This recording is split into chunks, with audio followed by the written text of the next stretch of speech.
In this tutorial on Twiddla, I'd like to talk a little bit more about how you might use this as a teacher with your students.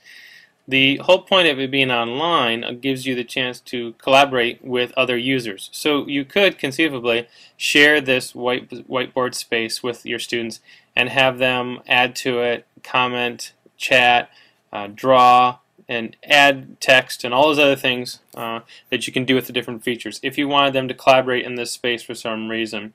But you could also use this if you don't have your own interactive smartboard, interactive whiteboard. You could also use this as a slimmed down version of an interactive whiteboard.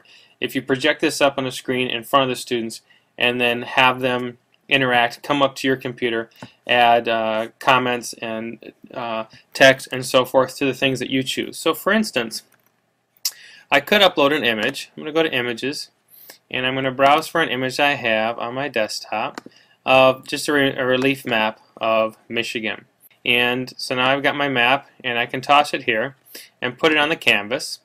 And I could have students come up, and if we were learning more about topography or learning more about peninsulas and how Michigan is a peninsula made up of a couple peninsulas and the lakes, and they could come up and I could have them circle different things to, for instance, circle, ask them to identify different lakes or to show the outline of the state and how it is a peninsula being surrounded by water on three sides and so on and so forth.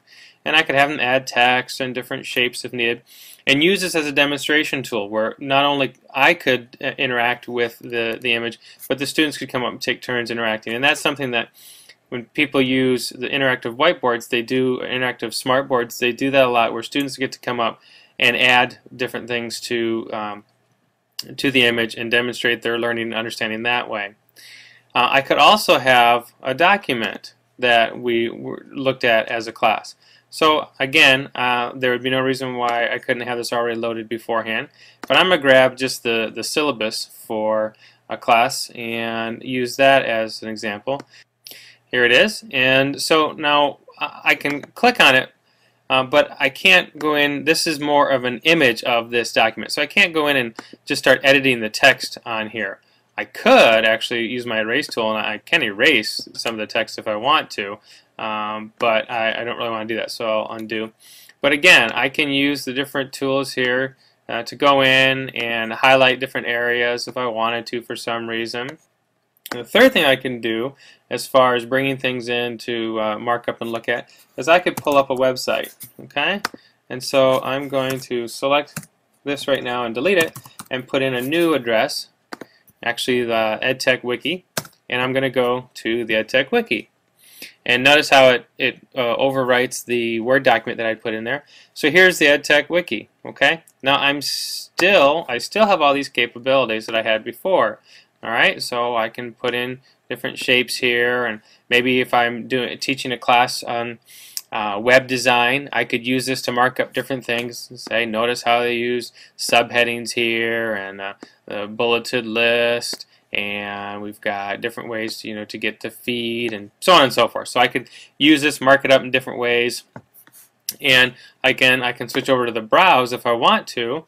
And now this becomes interactive. Alright, so if I wanted to click on a page within this wiki, it'll take me to that next page. So we could browse through it and mark it up as needed.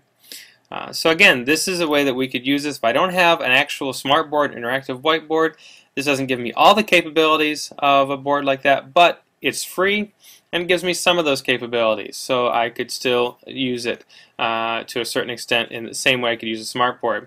When I get all done, I can click Save, and let me just toss, let me mark up this page just a little bit since I want to have at least something on it. So I'm just going to randomly put some things on here. Now when I click Save, my option really is just to save this as a snapshot. Okay, so I'm going to call it Website because it's showing a website, and I'll save it. And it shows up, it'll show up down here in my images catalog, a library, and so there it is. Okay, and so if I were to go back up into the canvas, okay, if I close this and go back up into the canvas, click Erase and clear all. So yep, clear everything. Okay, now if I come back down to Images, I could actually grab that image and bring it here, and it will show full size, and there's the image that I was working on before. Okay.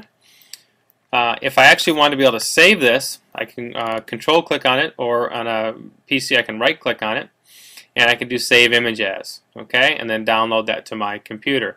So I can save the work that I've been doing if I want to use it later on. Now, because I'm not logged in, I basically only have a single page access here. So every time I put something up, if I were to go to upload an image, that would basically remove this the image I currently have here, instead of starting a new page for me. So that's one of the benefits of actually logging in and getting an account.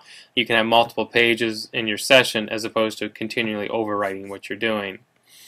And so those are some ideas for using Twiddla in your classroom.